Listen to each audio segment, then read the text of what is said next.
I promised this to be a two-parter, and I actually think it'll be much more like a three-part because I've definitely left some brands out. So let's talk about the pieces, the bags that I'm loving, like my favorite bag from each of the luxury brands right now.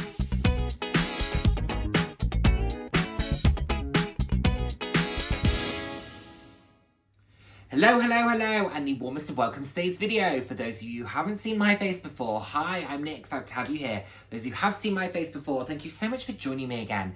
Hope you enjoy my videos. I put out videos roughly 2 to 3 times a week on a range of different topics, anywhere from fashion to slightly more personal topics. So if that sounds like something you'd be interested in, please do head down, hit subscribe, and turn on notification bell. I love chatting with you all.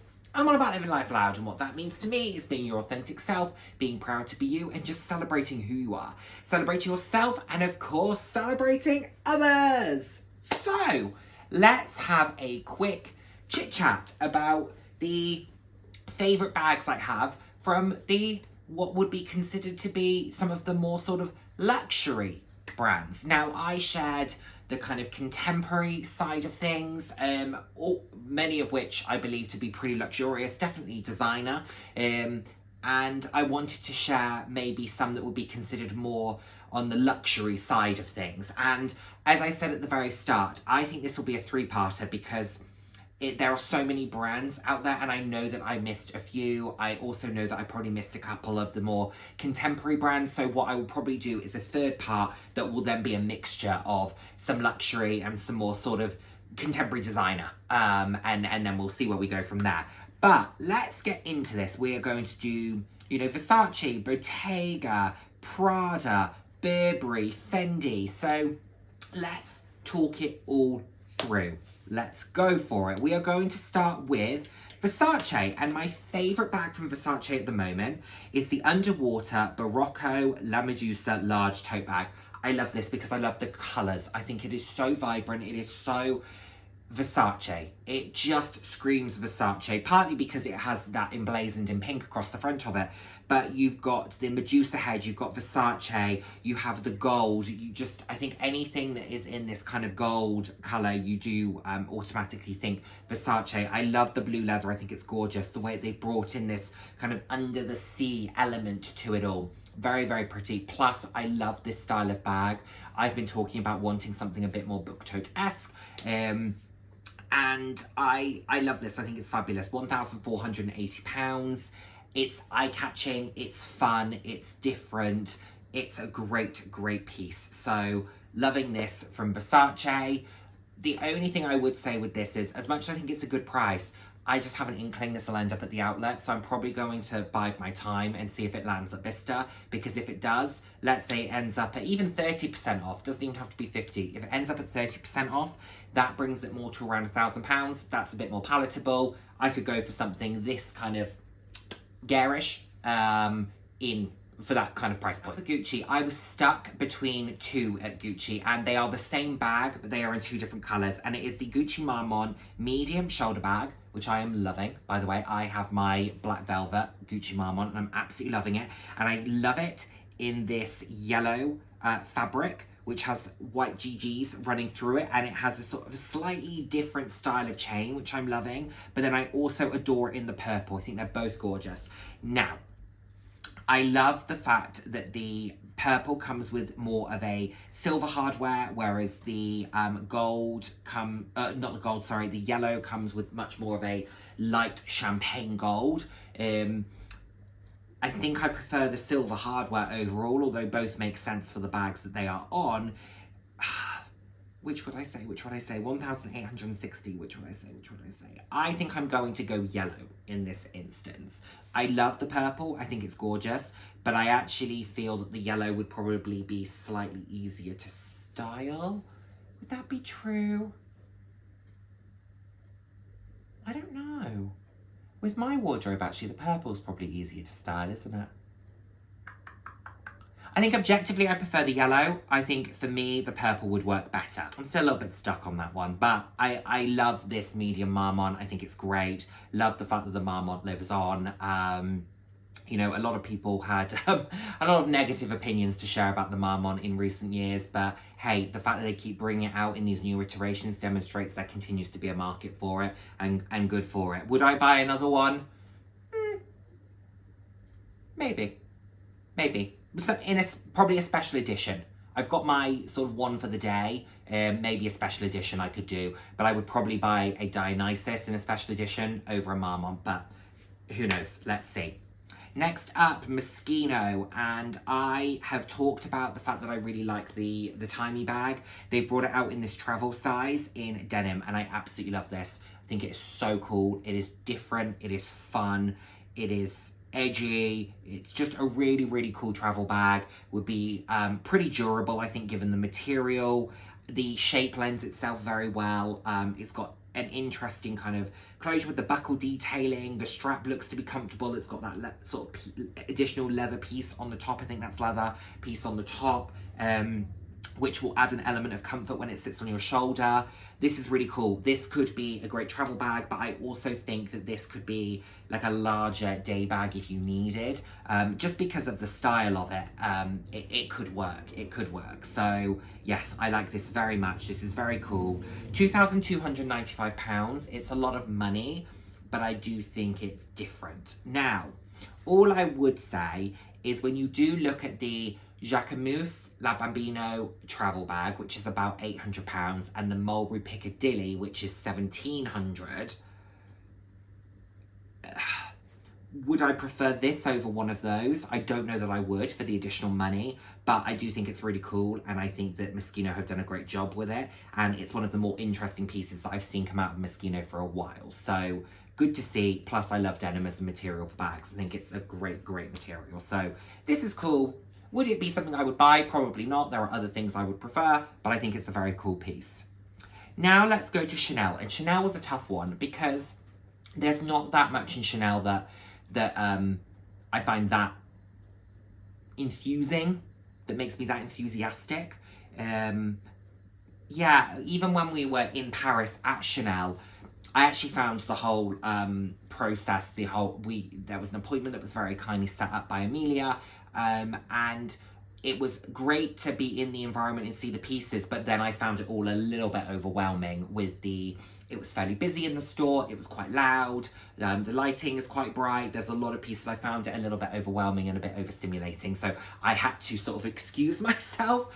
And in fairness, because I wasn't really looking to buy anything, I wanted to look at earrings. I'd already looked at those, decided that there weren't any for me. I'd kind of done everything that I needed to do, so I just thought it was best to take myself out of the environment. But when I'm looking at Chanel, I happen to really like this 24-25 Métier d'Art large flat bag. It's in patent lambskin with gold tone metal, £4,890. I love the fact that it's east-west, it's almost like a chocolate bar. I think it's chic, sophisticated. This would look nice on the shoulder, it would look nice as a clutch. You could fit your phone, your cards, your keys. Like, I think having that additional length being more of an east-west piece is quite good from a practicality perspective. Do I think it's ridiculously expensive? Yes, I do. But in the world of Chanel, it's not horrific.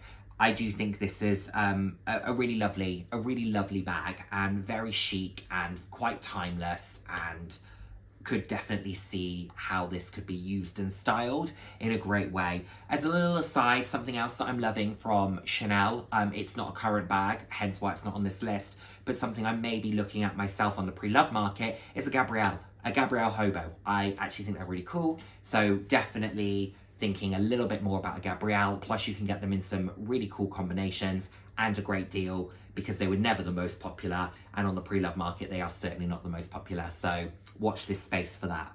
Moving on, let's go to Prada. I really like this Prada Explore large re-nylon shoulder bag with flap. This is really cool, really edgy, really practical, durable, somewhat weather resistant. I love Prada nylon pieces. I think they are super, super cool. They've just got a casual nature to them. It's somewhat athletic, but still very chic. Cool piece. Prada do nylon very, very well. I love the fact that it exists within their collection. and especially given the fact that they have made nylon pieces for so many years. It has really been a core part of what Prada have done over the years. So it's great to see them reinventing what the nylon looks like for them with new pieces. This is almost like satchel-esque. Pretty cool, pretty cool. Easy, casual, day, work, travel, whatever it is that you want. This wouldn't be a piece that you would worry about. And yeah, do I think it's, fairly expensive? It's £1,800. For Prada, I don't. For what it is, yes, probably. Because take the Prada logo off, would this be as appealing? Probably not. But I do think it's really, really cool within the Prada collection, and I like it very, very. This is more because of the colour, but I do like this bag style, and this is the Chow Chow bag from Bottega Veneta in the colour Cinnabar. It's £4,390. This is a really beautiful bag, and I do love the way that they have used elements of Intrecciato with a smooth leather. It's very chic, the colour is gorgeous. I can see why this would be a really popular bag. I think that the Andiamo is a more practical bag overall, particularly as a day bag. I think the Andiamo is an absolutely beautiful bag. This do I see being potentially a little bit more versatile in terms of the amount of occasions that you can wear this. I do. I think this would be probably appropriate for more circumstances. Maybe daytime, work, casual evening, potentially. Whereas I think the Andiamo lends itself probably more just to day and work, which is still a good use case, but this can lend itself just that little, can take itself that bit further. When you're spending £4,390 on something, the more use cases you can get out of it, the better, I personally feel. It's beautiful, very well made. It's a sexy bag, and the colour is gorgeous. It's this very sort of deep raspberry pink, very, very pretty. Can see why it's popular.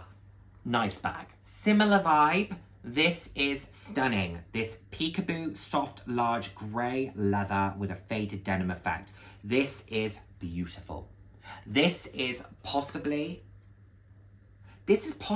my favourite bag that I've ever seen Fendi make.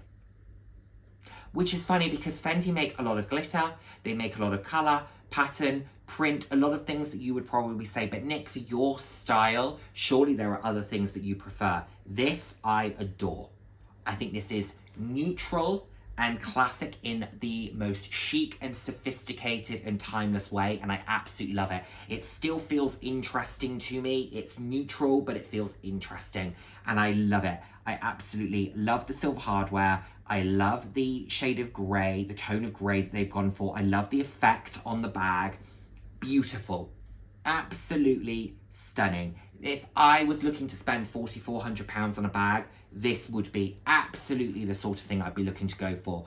I would probably be releasing a couple of my, or selling a couple of my bags in order to bring this in, just because it would fulfill the function.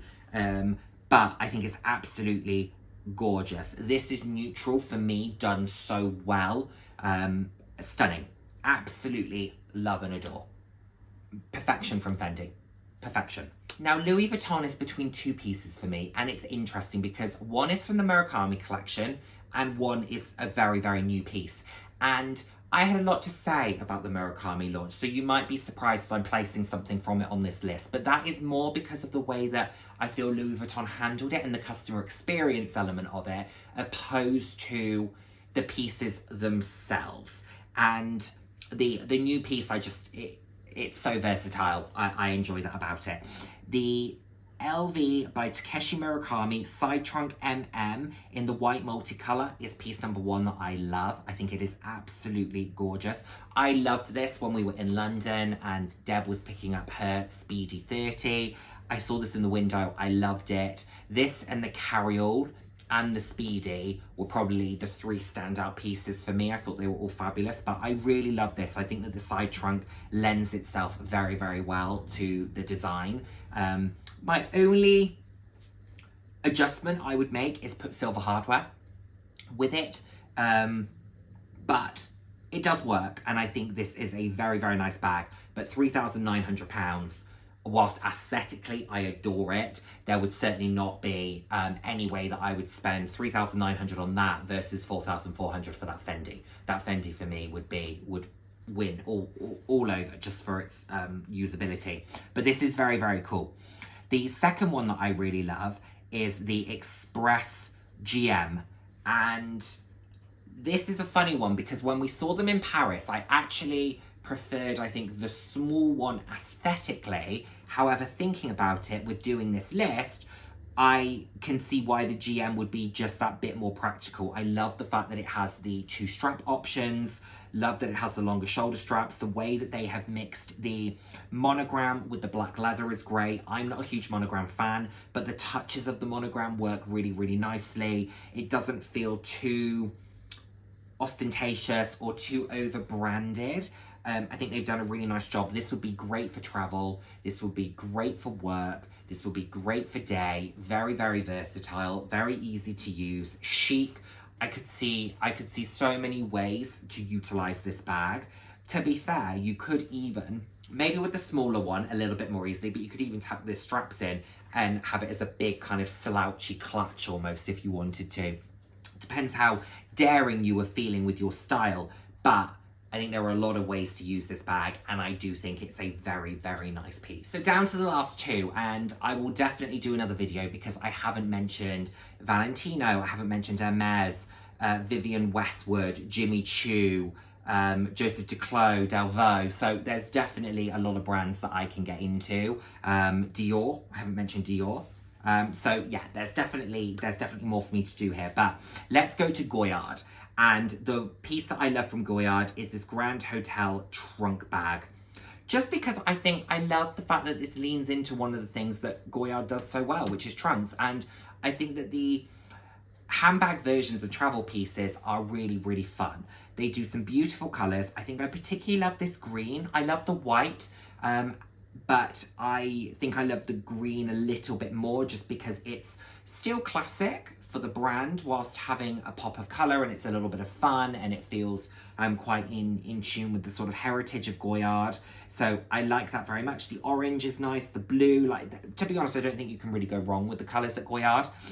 This is fun, it's playful, it's different, it would grab attention, it's chic, nice piece. Is it going to be the most practical thing in the world? No, but it did look to be a bit more practical than a Petite Malle or something along those lines. Maybe if you were interested in the Dior Rimowa collaboration from years ago, but maybe the Rimowa luggage isn't something that you wanted a handbag version of, you maybe wanted something that was a little bit more of a classic trunk style, but you don't want a Petite Malle, this could be something that could be of interest. Goyard have some very, very nice bags. Some very nice bags. I have heard very positive things. I've also heard very questionable things about the quality of them. So you tend to have 2 camps. There doesn't really tend to be anyone that sits in the middle. I don't own one myself, so I can't really comment. But, you know, aesthetically, objectively, they look to be very nice pieces. And Goyard is a very historic brand, so I can understand why people want to buy into it. And last but by no means least, Burberry. Burberry I'm really not loving at the moment. I haven't loved Burberry for a long time. To be honest, Burberry's never really been my brand anyway. But if I was going to buy something from Burberry, my favourite piece is this check backpack. I love the fact that it has the classic check print that Burberry is famous for. A backpack is always practical, nice and neutral. This would be great for day, travel, work, whatever it is that you wanted to do with this. I think that the price point isn't horrific, £1,100. That probably sits about right when it comes to the kind of designer space and a fabric backpack. Yeah, I think it makes sense. Is it the sort of piece that sets your heart on fire? No, it isn't. But I don't feel that every piece within a collection is intending to do that. Many of these brands and designers will put out pieces that are just simply practical. They speak to their aesthetic in terms of the logos and patterns and prints and styling. However, their ultimate intention is sometimes people just need a practical piece. They just need a very usable piece. Not everything has to be a work of art. This is what this is to me. It's something that they've created because they go, this is very usable. If you love our brand, and you're looking for a backpack, here you go. This is the most Burberry we could make it. So, nice piece, like it. Am I a backpack person? No, I am not. But out of the Burberry collection, it would be this backpack that I would be buying. So there we have it, everyone. That is the list. I will do another video because I've thought of, even just whilst I was speaking, I thought of a couple of additional brands that I could pull in.